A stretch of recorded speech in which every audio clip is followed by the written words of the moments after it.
Over the last 60 years, I have explored some of Tasmania's more remote locations and recorded many special moments in time and space around the rugged coastline.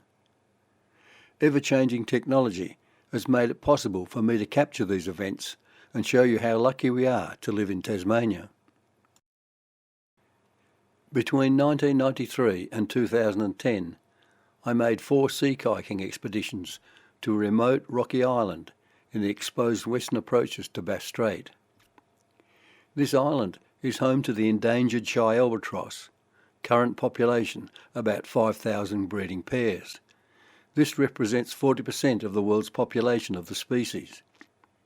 It is only 1.2 kilometres long and about 300 metres wide, made up of coarse conglomerate with large cobbles. Getting out to Albatross Island is not easy, and even more difficult in a small sea kayak just over 5 metres long. Strong tidal currents that change every 6 hours, combined with dangerous shoals and rocky reefs, have seen many shipwrecks in these waters. In 2010, I took a group of New South Wales sea kayakers to the island. We didn't take a direct route, but visited some of the other islands in the Fleurier group, including Stack, Hunter and Three Hammock Islands. We left from the channel at Denham Point, near Robbins Island. This first video clip shows the start of the trip at Denham Hill, heading to Stack and Hunter Islands. The waves that you will see are generated by the strong tidal currents, even on a calm day.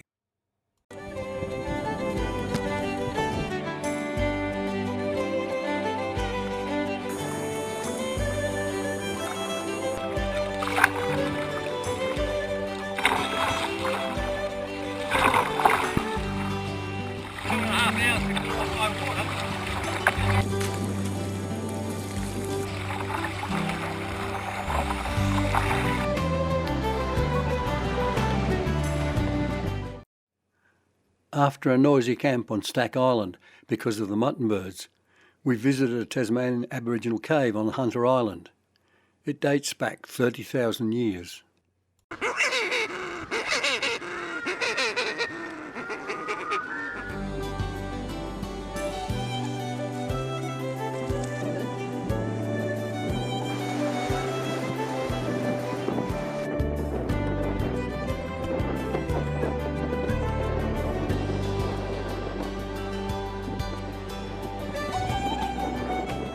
Occupation were they here? About 20 to 30,000. Next day we crossed to Three Hammock Island and set up camp in East Telegraph Bay. John Wild dived for abalone, which we all enjoyed for tea. This is a typical sea kayaking camp setup.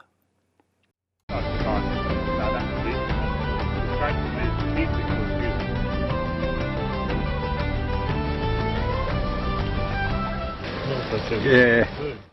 We all agreed that an early start was needed tomorrow to get favourable tidal currents around Cape Rochon in our circumnavigation of Three Hammock Island.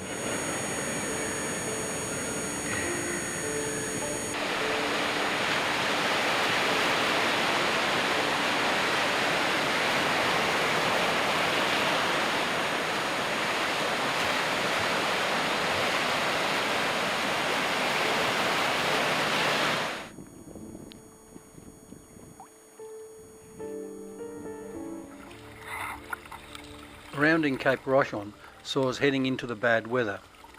We paused for a quick snack before ploughing on to Northwest Cape. We were now sailing past West Telegraph Beach, so named because in the 1850s a Bass Strait submarine telegraph cable came ashore here from Victoria. It then crossed by land to East Telegraph Beach, where it went underwater to Stanley. John was waiting for us at the jetty, wondering if we were going to beat the bad weather back to Chimney Corner. They all cheated, they paddled. Yeah.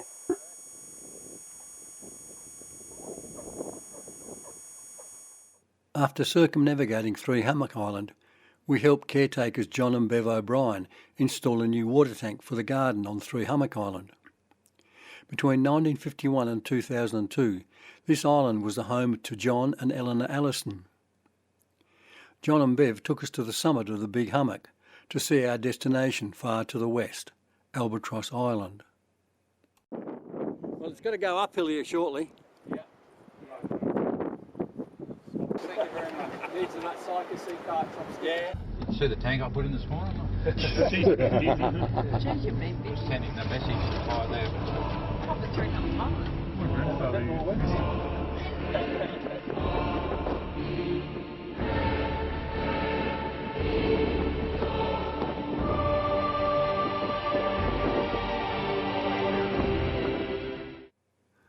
After waiting for a storm to subside and a pizza reward for helping install the tank, we left for Albatross Island.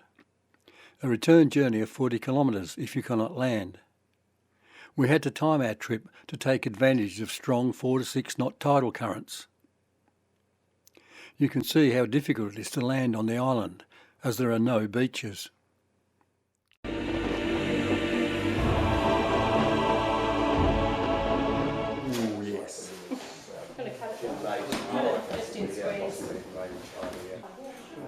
Laurie, eat your heart out. We're all in this together. You're all in it together. Yeah.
Camping is a bit cramped for space, and staying in the caves is cold, damp and noisy.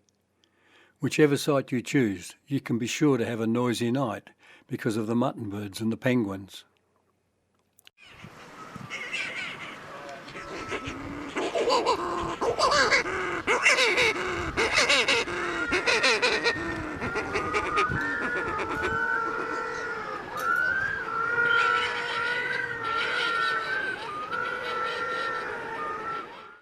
A natural cave runs longitudinally through the island. This was formed when sea levels were much higher. The cave was a scene of carnage in the 1880s, when hunters slaughtered hundreds of birds for their feathers, sold in Launceston for a few shillings a pound. The hunters reduced the population to just 300 breeding pairs in just a few years. You can still see hundreds of albatross bones from these early depredations. It is also where the Tasmanian parks set up their equipment to monitor the birds in January each year. Out of the cave is a depression called the Trap, as it is often fatal for albatross that land in this area. Albatross are unable to fly out because of the steep sides and shelter from winds. On the 1993 trip, Laurie Ford found 2 healthy albatross trapped. He was criticised by Tasmanian parks for interfering with nature. This is despite them catching, banding and taking blood samples of the birds each year. They have also started making artificial nests for the birds. One of the albatross nearly flew away wearing Laurie's shirt. That would have been a surprise for park staff. Laurie did his good deed for the day and rescued 2 complaining birds from certain death.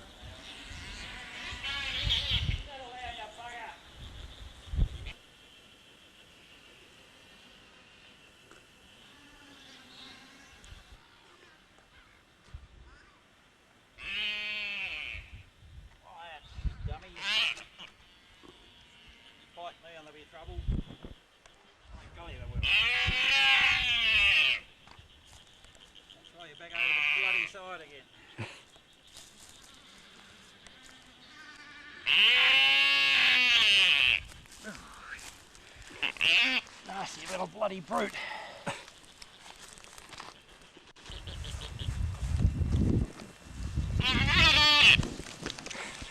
Take off his jacket. When George Bass and Matthew Flinders circumnavigated Tasmania in 1798, they landed on the island and named it. George Bass reported how he had clubbed many albatross out of his way as he climbed to the top of the island. We made a road with our seal clubs and soon taught them to respect for our species. It is thought there were up to 20,000 birds at the time of his visit. The not-so-shy albatross live for 35 years and pair for life.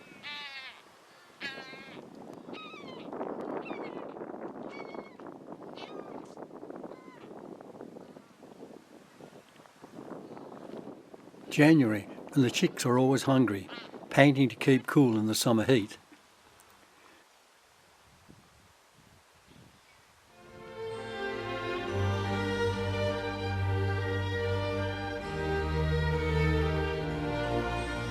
I managed to get this unique video footage only because of a strong easterly change that prevented us from leaving.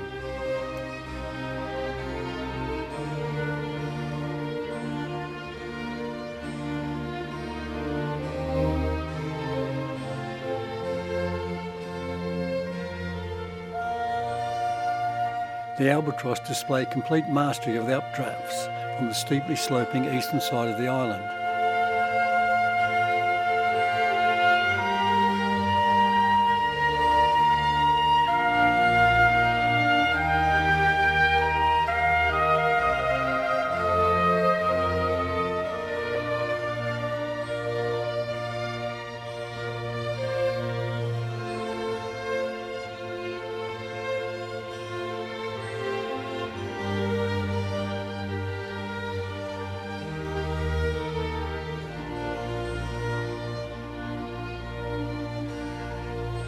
This is definitely the island of the wind dancers.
The day's end on the 1993 trip.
on the 2010 trip at the end of a perfect day in the wilderness.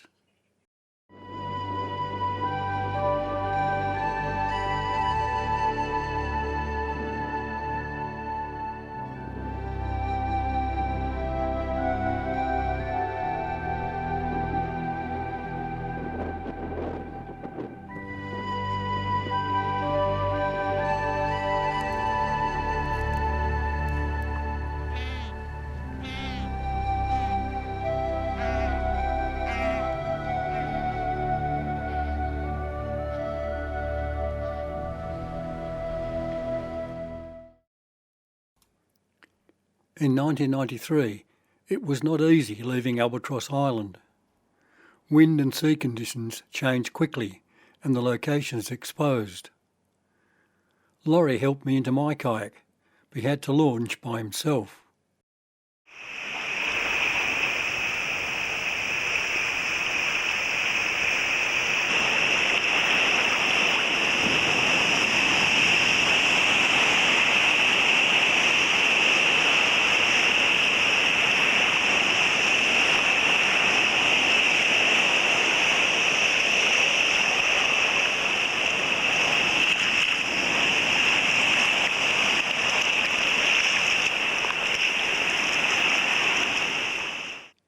In 2010, it was much easier to launch because of calmer conditions and more helpers. We paddled down the western side of Hunter Island, passing Steep Island out to the west.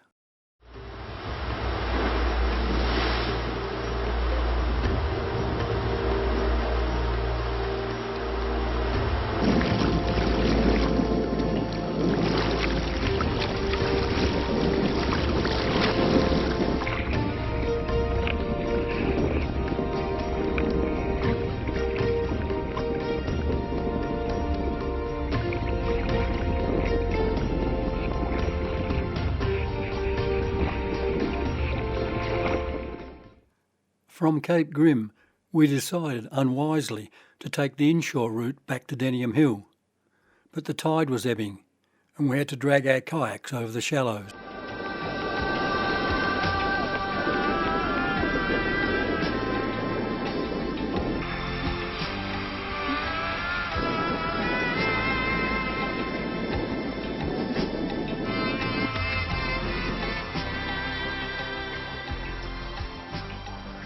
Yeah, I wish you Tasmanians could organise the weather properly. It was great to get out to Albatross.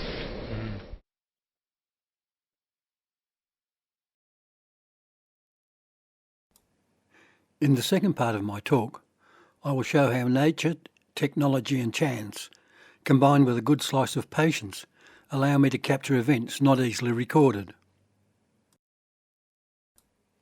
Taking the eagle photograph all started in October last year, when a record-breaking 300 mils of rain fell in the sidling range, causing extensive flooding and damage. Water over the road caused significant undercutting of the Tasman highway. The landslip caused a 15-metre vertical drop that took months to repair.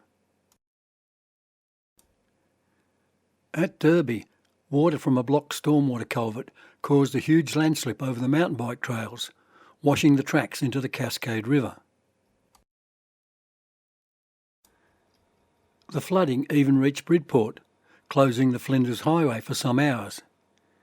It prompted me to fly the drone to record all these events. I was told of a landslip at Corkery's Road, near St Patrick's River, which I decided to investigate with my drone. And this is where it all started.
I replaced some of my old cameras with new ones with unusual abilities.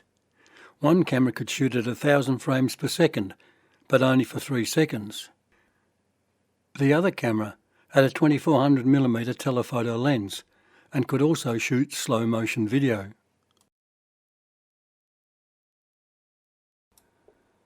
I tried out the camera that shoots at 1,000 frames per second, dyed dripping ant red into water to see how it worked.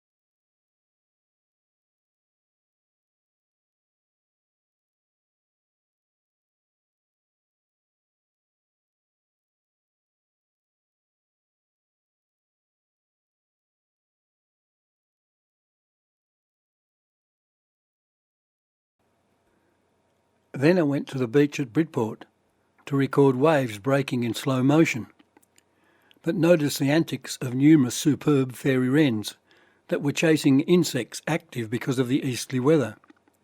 Here was a challenge.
With the big telephoto lens, I recorded the synchronous flight of pelicans circling in formation on thermals over Trentwater, again due to weather conditions.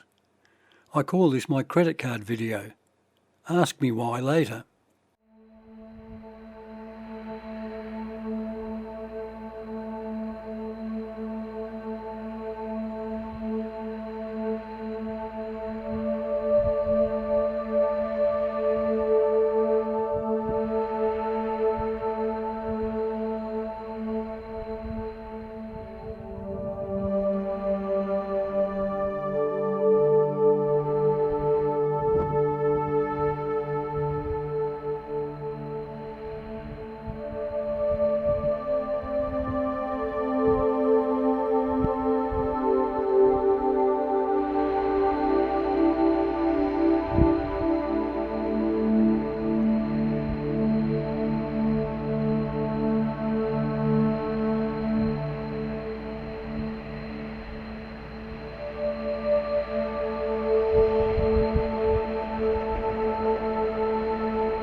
With my new 2400mm capable lens, I could video the seagulls over the river at Bridport.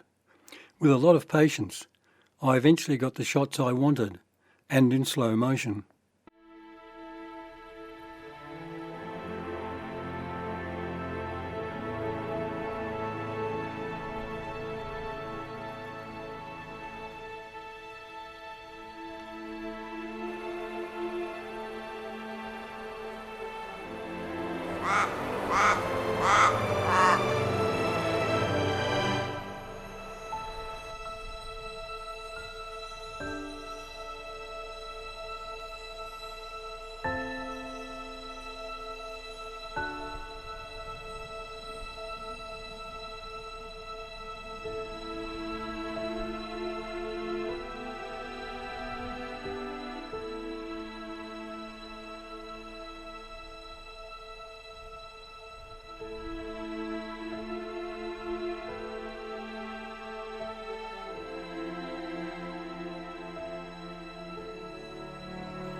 Finally, whenever I see a strong northwesterly gale over Anderson Bay, I go looking for the Australian gannets off Granite Point.